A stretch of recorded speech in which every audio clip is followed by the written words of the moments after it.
First time ko nga pala ngayon gagawa ng bulaklak sa buong buhay ko. Na sobrang effort pala talaga netong gawin. Na opo, from scratch lahat tong gagawin natin ngayon. Mula nga sa paggawa ng mga maliliit na bulaklak, dumami, hanggang sa makagawa na nga tayo ng bouquet.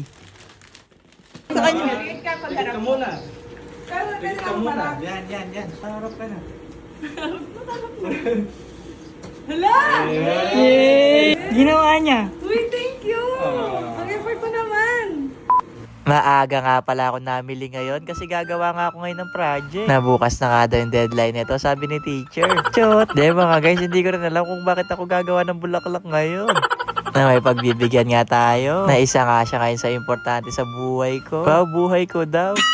Pero seryoso mga guys, first time ko nga lang pala gagawa ng bulaklak. Na ilang araw ko nga pinanood yung tutorial para nga ma-perfect nga natin yung paggagawa ngayon. Nagamit nga lang pala tong ribbon. Makakagawa nga tayo ng bulaklak dito. Na yung card nga yung ginawa kong basihan dyan na sukat. Na yung sukat kasi nun mga guys, para rin siyang petals na magiging bulaklak din. Nagagamit nga tayo nitong kandila para na din mag-wish kasi malapit na yung birthday ko mga guys. Shawot! Hoy, ba't tinipan? Sindihan mo ulit yan. Nasa mga oras nga na yun mga guys. Pinapainitan ko nga lang dyan yung ribbon para ba hindi magimulmol, para ba hindi magkapira-piraso yung sinulid ng ribbon, at para maging maayos nga yung bulaklak mamaya. Di siya makalat tignan. Kaya siguro kung gusto mong gumawa ng bulaklak, ito na yung tutorial.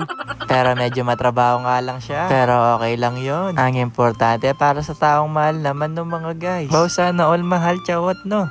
Na ito nga yung pinaka-challenging part para sa akin. Kasi ito yung pinaka-matrabaho. Kailangan mo din kasi talaga ito ma-perfect. Kasi dito tayo magbabase kung magiging maganda ba yung bulaklak. Kailangan kasi talaga ito maging pantay para magmukha siyang flower. Na pag di pumantay ito mga guys, magmumukha itong talbos. Shot! Unti-unti nga ang patong nakakagawa nga tayo ng bulaklak. Na nasa 14 pala na ribbon yung nilagay natin dito. Diba? Medyo marami-rami din. Nasa 14 nga na yun mga guys. Magiging ganito nga yung itsura ng bulaklak.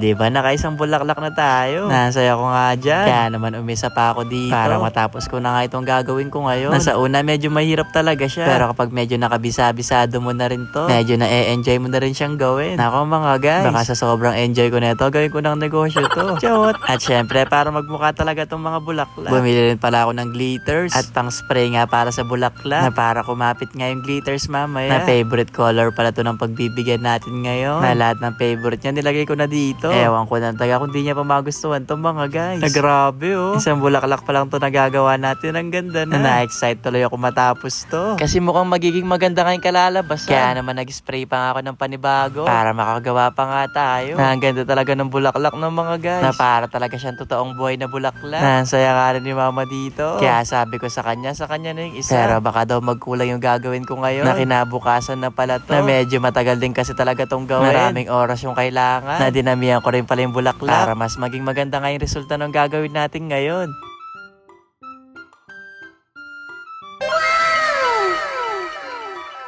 Gumawa din pala akong mas maliit na bulaklak. Yung bang parang naka-close pa lang yung rose mga guys. Nailalagay ko kasi ito sa mga may parting may siwa para wala ba siyang space. Na lumipat pala ako dito sa sala para mas magawa nga natin siya ng mas maayos. Na itong gagawin kong flower mga guys, DIY lang to. Di ako ganun ka-eksperto. Pero syempre gagawin ko yung best ko dito para mapaganda nga itong bouquet. Na gumamit na lang din pala ako dito ng karton. Kasi wala na tayong no choice. Wala rin ako nahanap na pang support dito sa magiging bulaklak natin. Na kailangan kasi mga guys dapat nakakatayo. Na ito na pala yung last part na gagawin natin. Na ito medyo dinamihan ko nga to. Kasi di ko nga to kabisadong gawin. Baka magkamali-mali. Mahirapan tayo maganap na ito. Na importante pa naman to sa bouquet. Isa to sa nagpapaganda. Na ito kasi yung pinaka magiging cover nga ng bulaklak. Kaya kailangan maging maganda to. At maging pantay nga yung pagkakalagay na ng balot natin dito. Na habang tumatagal nga, medyo nakikita ko na nga yung forma ng bulaklak. Na grabe, sobrang proud yata ako sa sarili ko nito. Kasi tignan nyo, sobrang ganda ng nagawa natin. Ay ako lang pala yung gumawa. Na para nga hindi makita itong karton. Tatapalan na nga rin natin siya ng plastic dito. Para nga mas lumaki nga tignan yung ginagawa natin ngayon. Na grabe no mga guys. Sobrang effort pala talaga na itong ginawa ko ngayon. Na di ko ma-expect na magagawa ko to. Una, pinag-iisipan ko kasi talagang gawin to. Baka kasi di maganda yung maging resulta. Lalo, first time lang din natin tong gagawin. Kaya naman ipa-fast forward ko na siguro to ang mga guys. Na baka naiinip na kasi kayo dyan. Pero wait, lagyan lang natin ng paru-paro tsaka letter. Na ito na pala yung finished product mga guys.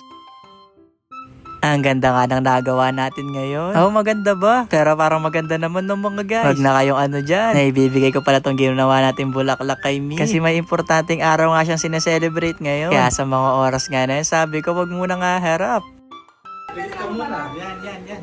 Harap ka na. Hala! Yay! Hala, eto? Wait! Ilang araw na pala din. Nagtatampo ka kasi. Ginawa niya. Uy, thank you! Ang effort ko naman! Happy 16th, Emmy. Deserve mo yan. Ayun lang. Bye-bye!